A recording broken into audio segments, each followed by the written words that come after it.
What's going on, guys?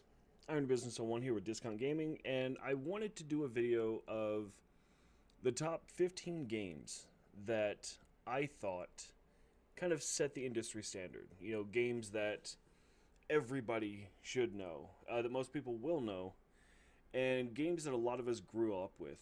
Some of these are series, some of these are individual games. I will go over which is which.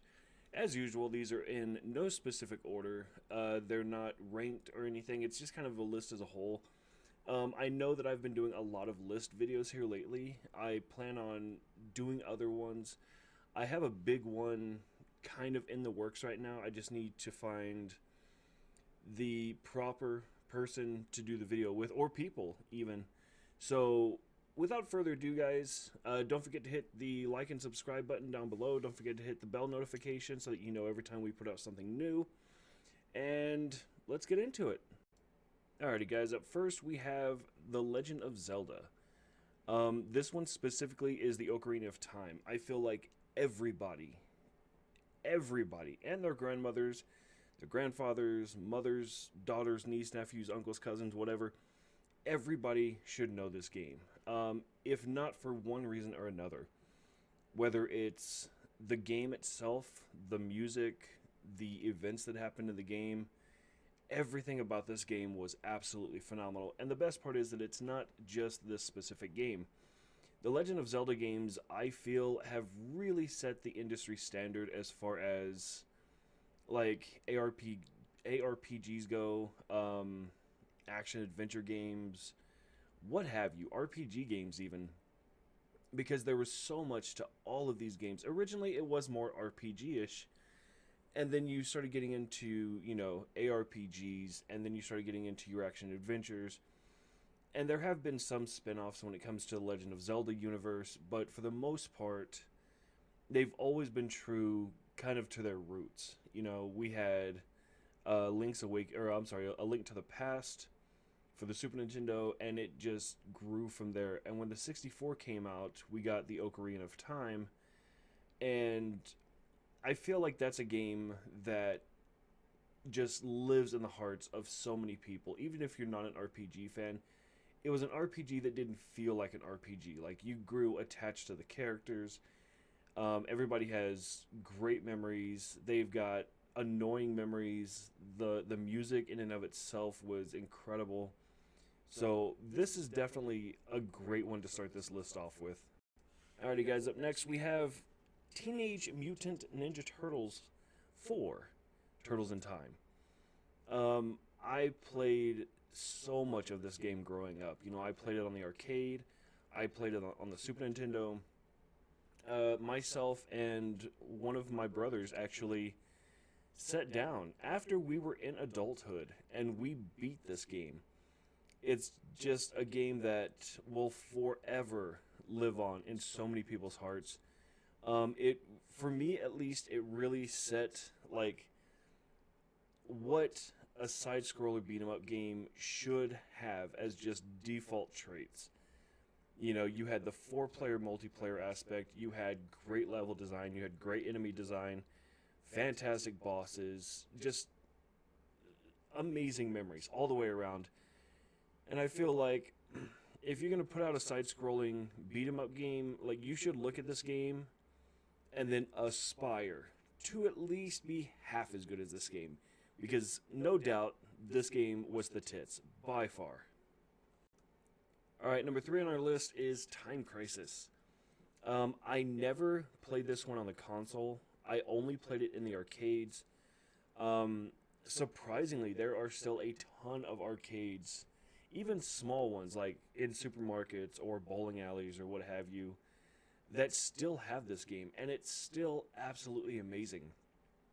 The mechanics between the light guns, the pedals to duck, like, it's so awesome and it's so fantastic. And there are tons of times when me and my brothers or other family members or friends, like, we'll just randomly start reminiscing about Time Crisis, because to this day it's still held as one of the best, I guess you want to call it, first-person shooter games. It was kind of out there before anything else, Um, or I guess railed shooters if you want to really start being specific, but everything about this game is just nostalgia fuel. Like, it just amazing. Alrighty, guys, up next, number 4, we have the Simpsons arcade game. Now, while I am not a huge fan of The Simpsons personally, I will forever remember the arcade game. Like Turtles in Time, it was 4 players, co op, but kind of in a different direction. I think the thing that set this one apart was just the ridiculous things you could do with the characters, the weapons they had. So, Marge had her vacuum, Bart had the skateboard, um, what? Lisa had her jump rope. I don't think Homer had a weapon, but I mean, everything about this game was just so funny and so far out of the norm. I think that's kind of why this game sticks in everybody's memory. But while I don't think that it's as good as Turtles in Time, that's kind of biased on me because I think the Ninja Turtles, especially the old like 80s and 90s Ninja Turtles, like nothing will ever touch them as far as like video games or cartoons or even comic books. But the Simpsons arcade game was definitely one of those that's going to be up there. It's still talked about with a lot of fond memories, and I think that again for a side-scrolling beat 'em up game, it brought something to the genre that nobody had ever seen and that we have yet to see even to this day. All right, guys, number 5 we have Star Fox. Now, on the screen, this is Star Fox from the Super Nintendo. And I never realized how bad it looked in steals. Like it was never, I guess, super appealing to the eye when you're playing it, but it was still so amazing. And everybody cracks jokes that while you're playing it, you always hear the fucking frog or the rabbit or whichever one it was do a barrel roll. Like that's kind of the overall meme when it comes to Star Fox. Now there have been many different iterations. At one point they went from being, I guess, a flight game to taking it to like an action adventure games. In fact, I think it was called Star Fox Adventures. That's kind of where I like lost touch with the whole Star Fox thing, but there are still many many cases where I will fire up my Super Nintendo just for the sole purpose of playing Star Fox. Does it look terrible? Absolutely. But it still plays great. And if nothing else, the nostalgia factor is always cranked to 110%. And I really feel like games like this, kind of brought forward the whole flight simulator and, the Ace Combat games and other games like that because until, those came out, we never had anything like that. So Star Fox wasn't just your bird's eye over the top, 1946 or what was it? Not Galaga, R-Type, other ones like that. Like you were it was almost like you were actually in there flying the plane. So I feel like aside from raising the bar when it came to, I mean, even just starting flight games, the nostalgia factor on something like this will never be touched. All right, guys, up next, we have something that's a, a little bit of a hop, skip, and a jump from Star Fox. We have Portal. Now, I'm not going to lie, I picked this game up just on a whim. I had heard that it was a puzzle type game, but I didn't know what to expect. I didn't know anything about it. So I picked this game up when it came out many, many moons ago, and me and one of my best friends at the time played it and could not get enough of it. I think that night we actually like ordered out pizza, got drinks, and we sat there until we beat the whole game. While puzzle games are not new, what kind of set everything in stone for this one was that, if you were playing it solo, you had to run both sides of the portal. If you were playing with a partner, you had one side, they had one side. So it really emphasized on the teamwork, and it set up for a ton of funny moments. It really made you learn how to like utilize teamwork to get in and out of these levels. If you were running solo, you really had to think outside the box. And I don't think that we have, games that are as significant as Portal 1 and 2 to the point where, I mean, everybody knows the symbols for them. Everybody has seen at least one meme when it comes to Portal 1 and 2. And while there have been some really bad spin-offs, I don't think that when it comes to at least the puzzle genre, that we're ever going to get something as good as Portal 1 and 2. And if we do, I don't see it anytime soon.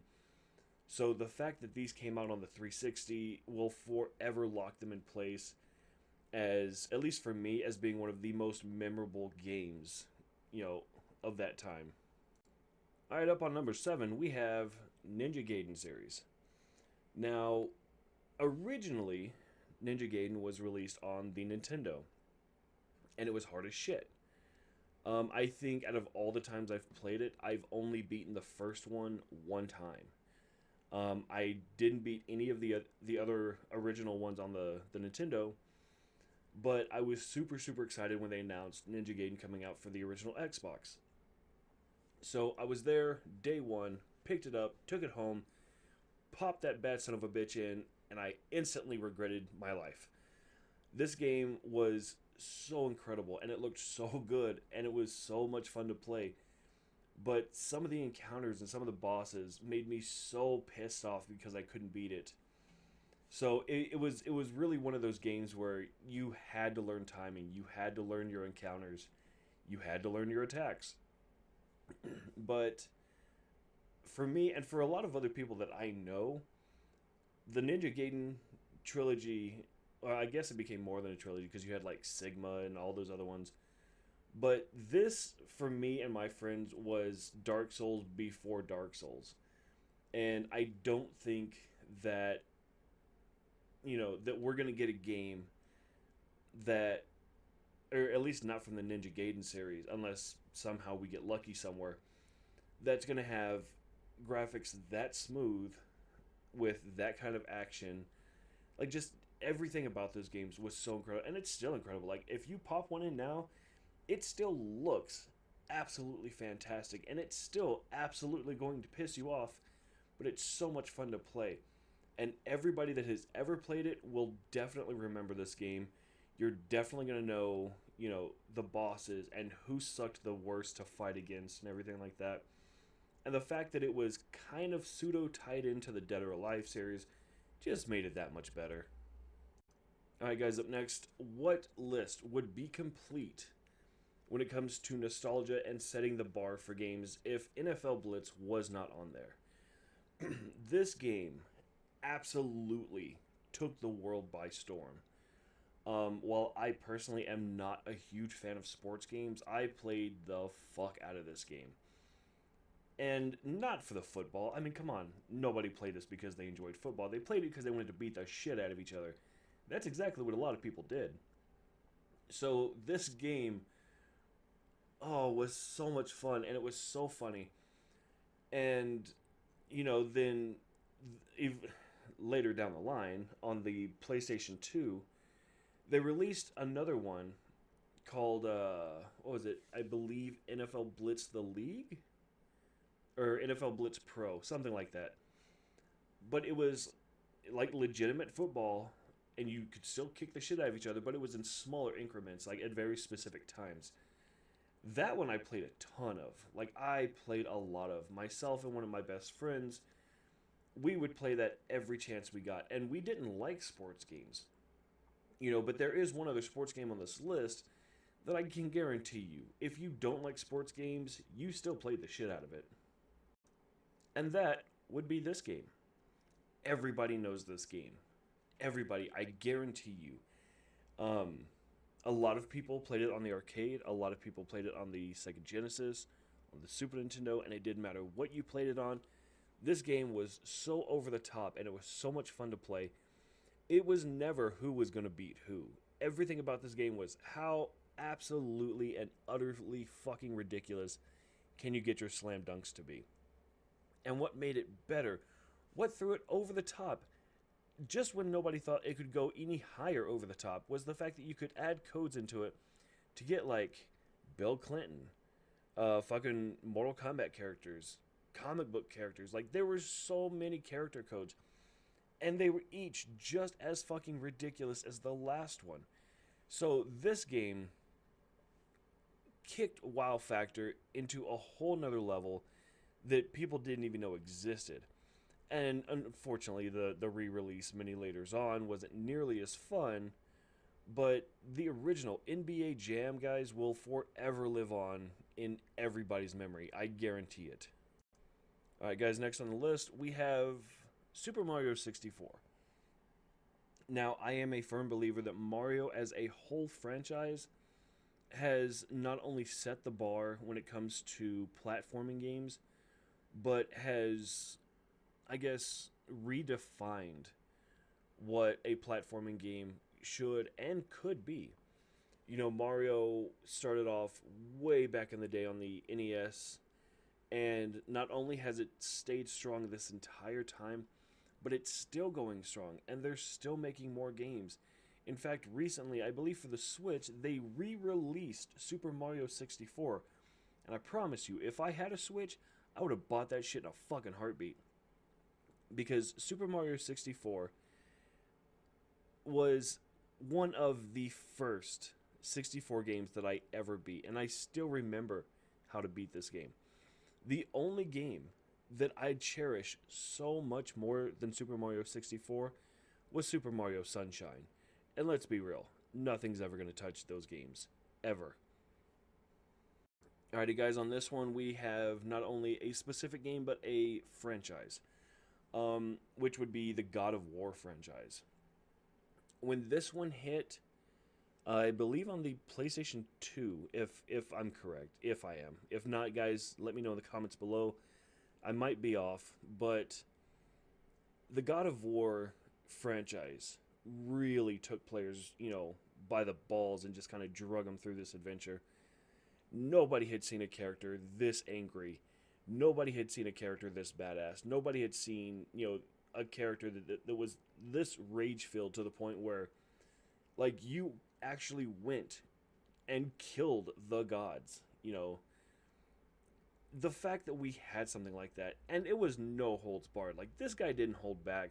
No fucks were given. You actually got in there, and you beat the literal fuck out of everything you came across. The puzzles were great. They were hard, but not impossible. The enemies were perfect, not hard, not impossible, not even easy. The bosses were larger than life, but everything had a way to be beaten, and that's what made this so great. Because this was one of those games, even if you played it on easy mode, just because you wanted to experience the story, the game still threw enough at you so that you felt like you actually accomplished something when you beat it. But the story as a whole, guys, was phenomenal. And there are still people out there playing these games, making these compilation videos of all the cutscenes and all the story scenes. And even the newest one that we have on the PlayStation 4 is an absolute banger. And to make that better, we're getting another one, guys. They haven't, I guess, clarified if it's going to be just on the PS5 or PS4 and PS5, but everything that this game comes out on slays.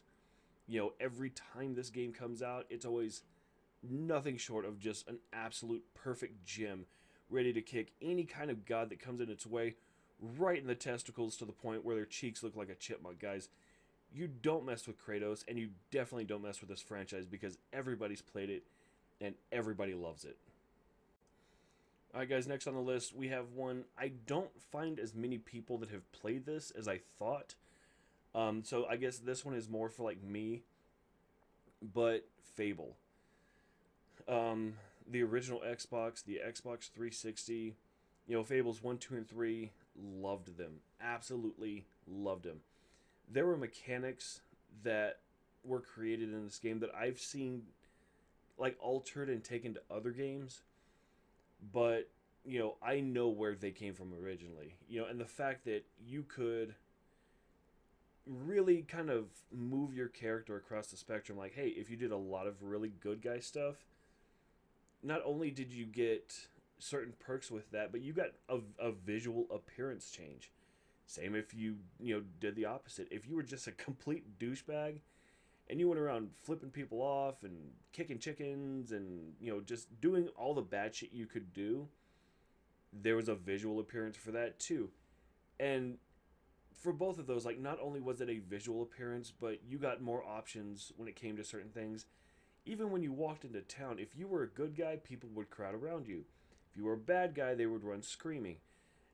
This game was so awesome and so revolutionary, at least for me and my friends, that this one right here, if for nothing else, humor wise, will forever be etched in our hearts. Alright, guys, up on this one, we have another one from the Super Nintendo era, and it is Donkey Kong Country. Ugh, where to start with this game? Everybody that I know of, everybody that I know of, has kind of a love-hate relationship with this game because they loved it. They remember it. It's fond. And then you start talking about it, and then you start remembering shit that really pissed you off about this game. Like, for me, it was all the levels that had barrels that you had to shoot from. I could kick any level in this game. I could kick its ass until you put me into one with a barrel. There is a specific level where you have to shoot from barrel to barrel. Like, that's a whole level. Is just shooting yourself between these. And I hated those levels so goddamn much. But I will say, for a game this awesome and this memorable, not to mention the intro, when you've got, Grandpa Kong sitting there listening to his record player, and then all of a sudden Donkey Kong drops the boombox, comes in and starts dancing. Come on, man. Not to mention that dope ass beat from Funky Kong whenever you go to his little like resort. Bangers. All of them bangers. But this is a game everybody knows and everybody loves, and I promise you, if they ever did a port for this, if I ever get a Switch, oh my god, this is going to be right there on my I have to buy list. Alrighty, guys, next on the list, it's not a great game. It was a it was a really cool game, and the reason that I even have this one on the list, part of it is nostalgia, because this was Sega Genesis all the way, and then I believe it went to the 64, or not the 64, the Super Nintendo.